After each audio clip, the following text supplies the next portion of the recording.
बिस्मिल्लाहिर्रहमानिर्रहीम। कब्र रोज पुकार कर अपने अंदर आने वाले से कहती है कि तू तो मुझे भूल गया, पर मैं तुझे नहीं भूली। कब्र कहती है, बंदे तू दुनिया के ऐशो आराम में मुझे भूल गया, तू ये भूल गया कि मेरे अंदर तुझे आना है। कब्र अपने बंदे से कहती है, यहाँ आने से पहले अंधेरा है मेरे अंदर, रोशनी लेके आना, सांप बिच्छू है, अच्छे अमाल लेके आना। कब्र अपने बंदे को रोज पुकारती है। प्यारे नबी इरशाद फरमाते हैं कि तुम भी अपनी कब्रों को रोज याद किया करो। अल्लाह के महबूब अलैहिस्सलाम फरमाते हैं कि जो दिन में 10 मरतबा भी अपनी कब्र को याद करेगा वो रोजे क़यामत शोधा में से उठाया जाएगा। सुभान अल्लाह। हमेशा अपनी मौत को याद करते रहा करें, क्योंकि मौत से बचना मुमकिन है ही नहीं। मौत बरहक है, मौत आनी है और वो आकर ही रहेगी। मौत का वक्त और मौत की जगह दोनों अल्लाह पाक ने मुकर्रर करके रखा हुआ है। मौत मांगना भी जायज नहीं है। अगर आप मौत मांगेंगे तो वो गुनाह है, इसलिए मौत मांगना जायज नहीं। आप सब्र करिए मौत, क्योंकि ना तो एक वक्त पहले आएगी, 1 मिनट पहले आएगी, ना ही 1 मिनट बाद। मौत अपने वक्त पर और अपने जगह पर ही आएगी। अगर आप गुनहगार हैं तो आपकी जो बची हुई जिंदगी उसमें तौबा करिए, नेकी करिए, आपको नेकी करने का वक्त मिल जाएगा। अल्लाह आपसे हो सकता है राजी हो जाए। और अगर आप नेकोकार हैं तो आपको अपनी नेकियों में इजाफा करने का मौका मिल जाएगा। मौत वक्त से पहले नहीं आएगी, क्योंकि जिंदगी की हिफाजत मौत खुद करती है। ना तो मौत वक्त से पहले आ सकती है, ना ही वक्त के बाद। जो वक्त जो जगह मुकर्रर है उसी वक्त उसी जगह आएगी।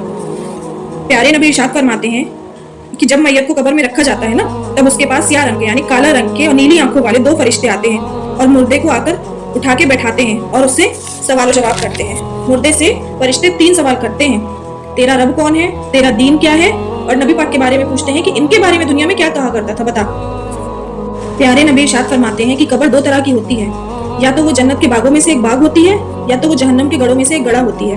अगर बंदा नेक है तो कब्र में उसके लिए जन्नत की खिड़की खोल दी जाती है, और अगर बंदा गुनहगार है तो कब्र के अंदर उसके लिए जहन्नम की खिड़की खोल दी जाती है। इसीलिए कब्र जन्नत के बागों में से भी एक बाग है और जहन्नम के गढ़ों में से भी एक गड़ा है। मौत से पहले मौत की निशानियां क्या क्या हैं? काले बालों का सफेद हो जाना। काले बालों के बाद सफेद बाल मौत की निशानी है कि हम धीरे धीरे मौत की तरफ बढ़ रहे हैं। सीधी कमर के बाद झुकी हुई कमर। आंखों की रोशनी के बाद आंखों की रोशनी कमजोर होना भी मौत की निशानी है।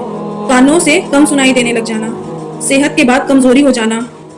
जगह जी लगाने की दुनिया नहीं है, ये इबरत की जगह है, तमाशा नहीं है। हुए नामवर बेनिशा कैसे कैसे, जमी खा गई नौजवान कैसे कैसे। हर वक्त हर पल हम मौत के करीब होते जा रहे हैं, सांसें खत्म होती जा रही है। कब्र में मुर्दा क्या क्या सुन सकता है? कब्र में जब मुर्दे को दफनाया जाता है तब उसको बहुत घबराहट होती है, घुटन होती है, क्योंकि कब्र बहुत छोटी सी होती है। ना तो वहाँ वो करवट ले सकता है, ना हाथ पैर हिला सकता है, और अंधेरी कब्र भी होती है, इसलिए मुर्दे को बहुत घबराहट होती है, बहुत उसको उलझन होती है। इसीलिए प्यारे नबी इरशाद फरमाते हैं कि कब्र के पास तब तक बैठा करो जब तक एक ऊंट ज़िबा करके उसे तकसीम न कर दिया जाए, तब तक मुर्दे के पास बैठ के तिलावत किया जाए या जिक्र किया जाए। मुर्दे को लोगों के चलने की आवाज भी सुनाई देती है। जब इंसान उसे दफना के जा रहा होता है तब वो उसके कदमों की आवाज भी सुनता है मुर्दा। जब मुर्दे को कब्र में दफनाया जाता है तब मुर्दे को कब्र झटका देती है। कब्र का झटका देना बरहक है। जब लोग मुर्दे को छोड़कर आ जाते हैं तब मुर्दे को अजीब अजीब सी आवाज सुनाई देने लग जाती है, जमीन हिलने लगती है और मुर्दे को दोनों तरफ से दबाने लगती है। अल्लाह अकबर। प्यारे नबी इरशाद फरमाते हैं, कब्र सबको दबाएगी और झटका देगी।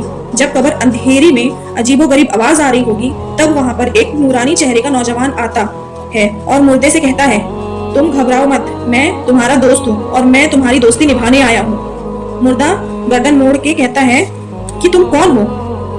वो नौजवान कहता है, मैं अल्लाह का कलाम कुरान पाक हूँ। सुभान अल्लाह। इसलिए जितना हो सके ज्यादा से ज्यादा कुरान पाक की तिलावत किया करें, ये आपको कब्र में रोशनी देगी, कब्र के कीड़ों से बचाएगी, कब्र के अजाबों से बचाएगी। अच्छी मौत की निशानियां।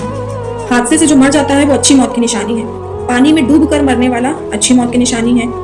किसी हादसे में नीचे दबकर मर जाने वाला अच्छी मौत की निशानी है। आग में जलकर मरने वाला अच्छी मौत की निशानी, या पेट के दर्द से मरने वाला अच्छी निशानी है, या डिलीवरी के बाद जो औरत इंतकाल हो जाता है जिसका, वो भी अच्छी निशानी है।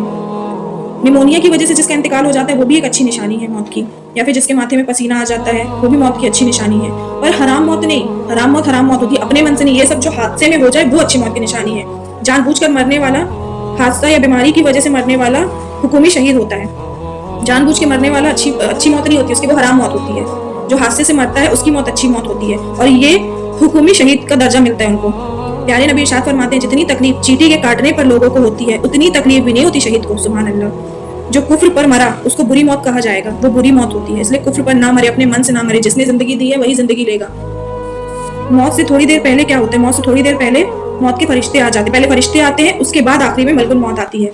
मलकुल मौत की भी 2 चेहरे होते हैं। नेक लोगों के लिए अच्छा चेहरा और बुरे लोगों के लिए भयानक शक्ल में आते हैं वो। अल्लाह हम सबको अच्छी मौत की तौफीक अता फरमाए और मरने के वक्त कलमा पढ़ने की तौफीक अता फरमाए। आमीन सुम्मा सुम्मा सुम्मा।